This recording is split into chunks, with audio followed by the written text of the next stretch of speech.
Imagine machines so powerful they could tear through entire forests. Machines that changed the logging industry forever and then simply vanished. No dramatic shutdown, no farewell tour, just gone. These weren't small tools or minor inventions. These were industrial titans, skidders, feller bunchers, forwarders, and harvesters that once dominated job sites across North America and Europe. Built tough, engineered to survive the most brutal terrain on Earth. So what happened to them? That's exactly what we're about to find out. Number 10. The Garrett Tree Farmer Skidder. To understand how the modern rubber-tired log skidder was born, you have to understand one name: Garrett.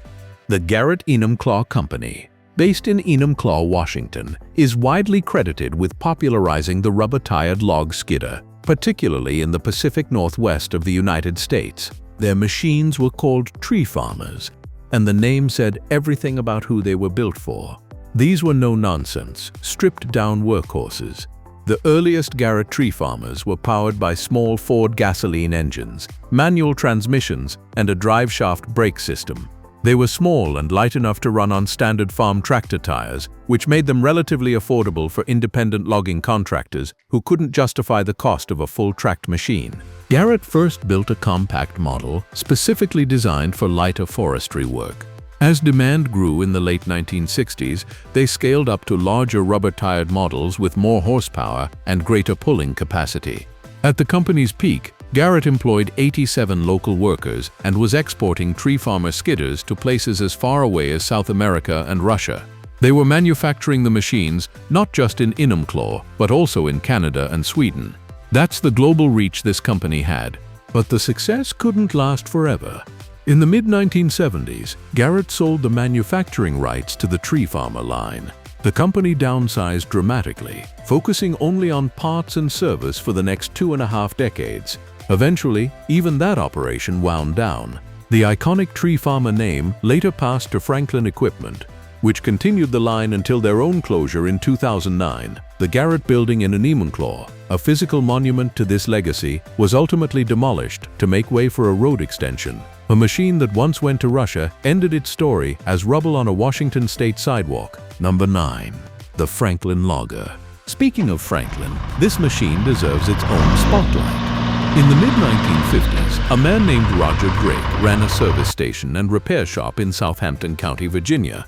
He worked on equipment for local logging contractors day in and day out, and he saw something that nobody else was addressing properly. The machines these loggers were using weren't built for the job, so he built his own. Drake constructed a few prototype skidders from used parts, all rubber-tired, all articulated. And what emerged from that backyard engineering became the Franklin Logger.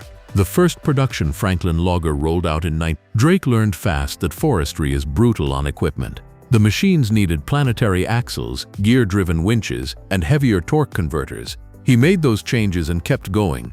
The Franklin Company grew into a serious industrial operation. They built and assembled their own tractors and manufactured approximately 75% of their components in-house, including axles, transmissions, and hydraulic systems. They even ran a company foundry in Independence, Oregon that produced axle and transmission housings. From the late 1960s into the early 1970s, they operated a tractor manufacturing plant in Elmira, Ontario, Canada. For decades, the Franklin Logger was a legitimate force in the North American logging industry.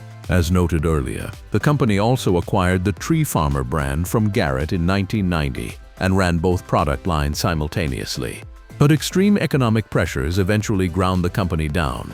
Roger Drake died on July 1, 2008, at the age of 90. His company, which had grown from a small repair shop into a worldwide player in timber harvesting, went out of business on January 1, 2009. A machine that was hand-built from scrap parts in a Virginia repair shop had traveled the world, and it ended exactly where it began, in silence. Number 8. Kockums Forest Machines. Kockums is a Swedish name with a long industrial history, but their chapter in forestry is one of the most fascinating. Kockums Industri AB was a major Swedish manufacturer of forest machines, building forwarders and other forestry equipment that were genuinely respected across Scandinavia and beyond. Their top-of-the-line model, the Kockums 8535, became legendary among forest machine operators. It was a large, powerful forwarder that earned a reputation for durability and performance in the demanding forests of Sweden and Finland. There's a telling story about the 8535. When Kockums was absorbed into the FMG Forest Machine Group conglomerate, the new management tried to phase the 8535 out and replace it with the newer USA FMG 2080 Master. But every time they announced the discontinuation, orders flooded in for the 8535. They kept having to keep it in production simply because the market refused to let it die. Kockums was acquired by Rapola, the Finnish industrial giant, in the mid-1980s. Their manufacturing was based in Söderhamn, Sweden. After the acquisition, Kockums' forest machine production was absorbed into the FMG Group, and the brand name was eventually phased out as the company became FMG Timberjack and later simply Timberjack. Today, Kockums as a forest machine brand exists only in the memories of older operators and in the heritage of the machines that became John Deere Forestry. The Kockums factory site in Söderhamn, by the way, is still producing forest machines today, just not under that name. Number 7. OSA Forest Machines. If you want to talk about a company that shaped the physical design of Scandinavian forest machines, OSA is the one. The company's origin traces back to a blacksmith named Jonas Östberg, who set up a shop in Alfta, Sweden. The business eventually grew into Östberg Smidsfabrik Alfta, known as OSA. OSA's earliest major contribution to forestry wasn't a machine, it was a component. They manufactured specialized track systems for tractors, which dramatically improved the ability of adapted farm tractors to operate in forested terrain. Their half-tracks and whole tracks essentially turned ordinary agricultural machines into capable forest machines. This was a critical development in Scandinavian logging history. Later, OSA collaborated with Volvo BM to develop articulated waist-steered machines, first dumper trucks and then purpose-built forest machines. These articulated designs became the standard template for Scandinavian forestry equipment. OSA also introduced the Lillebror, Swedish for little brother, a small harvester in the 1980s that was ahead of its time in the push toward compact, efficient forestry operations. OSA was eventually acquired by Rapola and absorbed into the FMG Forest Machine Group along with Kockums and Brun system. The OSA brand was subsumed first into FMG, then FMG Timberjack, and ultimately John Deere Forestry. What had started as a Swedish blacksmith's workshop in Alfta became a piece of the largest single forestry equipment brand in the world. The name disappeared, the engineering DNA survived. Number 6. Locomo Forest Machines. Locomo is a Finnish name that commands enormous respect from anyone who worked in the forests of Scandinavia and Finland from the 1970s through the 1990s. Forest machine production in the company's factory in Joensuu, Finland, began with forwarders in 1973. Annual production started at a few dozen units and grew steadily. The Locomo machines, particularly the 909, 919, and 939 series, are still spoken of with reverence by older operators. These were large, reliable, no-nonsense machines that handled the demanding conditions of Finnish forest operations. The Locomo 9110 forwarder, for example, was described by those who operated it as simple, reliable, and easy to work with. High praise in an industry where complexity often means downtime. Rapola established a dedicated forest machine group under its Locomo division, and Locomo Forest Oy became the organizational hub under which Swedish brands Kockums, USA, and Brun system were consolidated, along with Canadian Timberjack. Over time, as the FMG group evolved and Timberjack became the dominant brand name in 1993, the Locomo identity faded. The green machines from Joensuu became Timberjacks, and when John Deere purchased the group in 2000 for approximately $570 million, they became John Deere's. The Joensuu factory is still running today, building John Deere forwarders and harvesters, but the Locomo name is gone. Number 5. Brun System. Mini Brunette. Brun System AB was a Swedish manufacturer of forest machines, producing a line that included the distinctive Mini Brunette, a small compact forwarder that appeared in Swedish forests in significant numbers during the 1980s.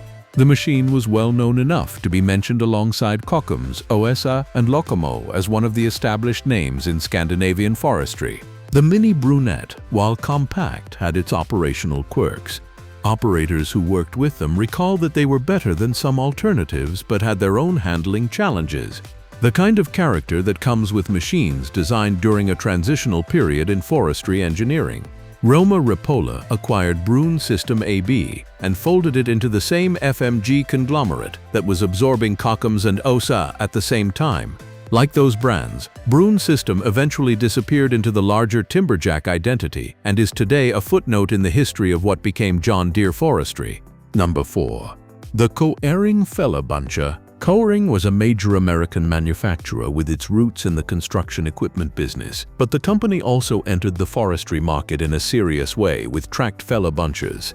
The Koehring name appeared alongside Allied, Barco, Fabtech, and others as one of the players in the early Fellabuncher market, a machine category that changed the economics of timber harvesting completely by allowing a single operator to cut and bunch multiple trees in rapid sequence. The Fellabuncher concept was relatively new in the early decades of this era, and companies like Koehring were racing to establish themselves in a market that was clearly going to be significant. Koehring's forestry equipment line eventually attracted the attention of the growing Timberjack group, and Koehring's forestry operations were acquired by Timberjack. With that acquisition, the Koehring brand ceased to exist as an independent forestry equipment manufacturer. The machines themselves were practical and capable. They just happened to get caught in the consolidation wave that swept through this entire industry. Number 3. The Valmet Forestry Division. Valmet is a name that still exists today in industrial machinery. But the Valmet forestry brand that loggers knew from the 1970s through the 1990s is a different story. Valmet produced a range of forest machines, including forwarders, harvesters, and skidders that were competitive with the best Scandinavian machines of their era. Their 701 model was a notable small harvester that emerged in the same period as OS's Lillebror, both representing the push toward more efficient, compact harvesting solutions. The Ranger brand, which started with Clark Equipment, then passed to VME, eventually landed with Valmet, who sold it to Allied Systems. Allied Systems eventually stopped skidder production entirely, ending that particular line. Meanwhile, the core Valmet forest machine operations were absorbed into the Roma Ripolla Forest Machine Group during the formation of FMG. Timbco, a tracked Fellabuncher manufacturer, sold its tracked line to Valmet, whose forest machine products were later acquired by Komatsu. So Valmet's forestry legacy ended up split. Part of it became Komatsu, and part dissolved into the Timberjack stream. What had been a proud Finnish brand across multiple product types became component parts of other companies' portfolios. Number 2. Timbco. Timberpro's predecessor. Timbco is a name that serious forestry equipment enthusiasts recognize immediately. The company, led by Pat Crawford, specialized in building tracked Fellabunchers, machines designed to operate in terrain where wheeled equipment simply couldn't go. Tracked Fellabunchers are critical in wet, soft-ground logging conditions where rubber-tired machines would sink or slip, and Timbco built some of the most respected versions of this machine. Timbco occupied an important niche in the North American market alongside companies like Allied, Barco, Fabtech, and the Hydro Axe line.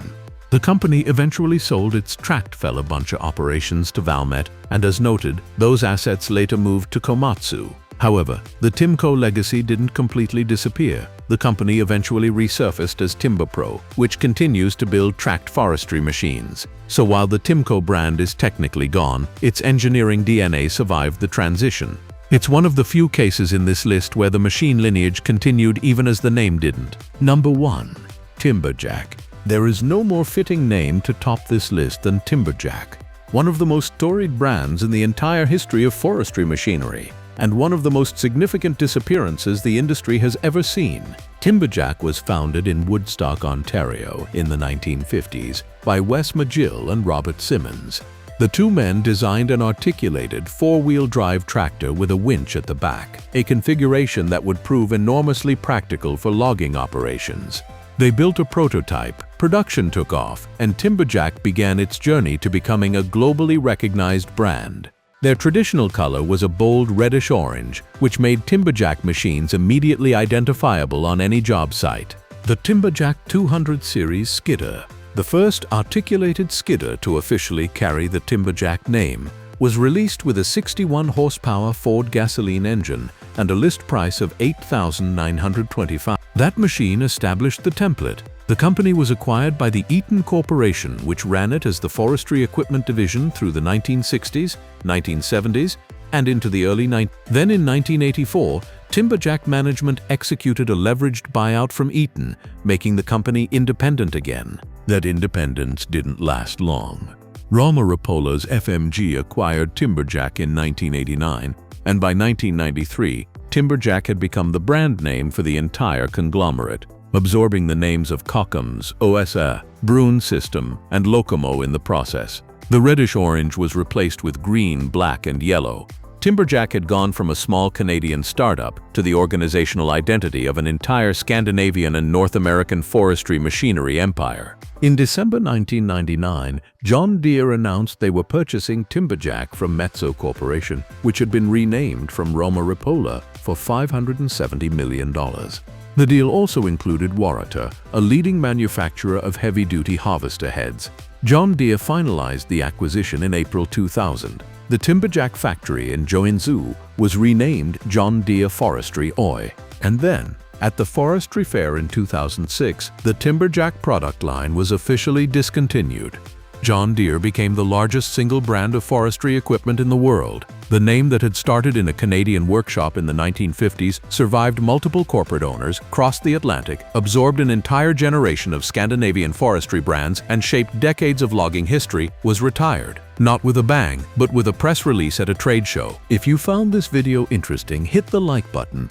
It genuinely helps this channel reach more people who care about this kind of history. And if you're someone who actually ran one of these machines, a Franklin, a Timberjack, a Locomo, a Garrett tree farmer, drop a comment below. I want to hear about it. Those stories deserve to be told. Subscribe for more deep dives into the machines, industries, and moments that shaped the world we live in. We'll see you in the next one.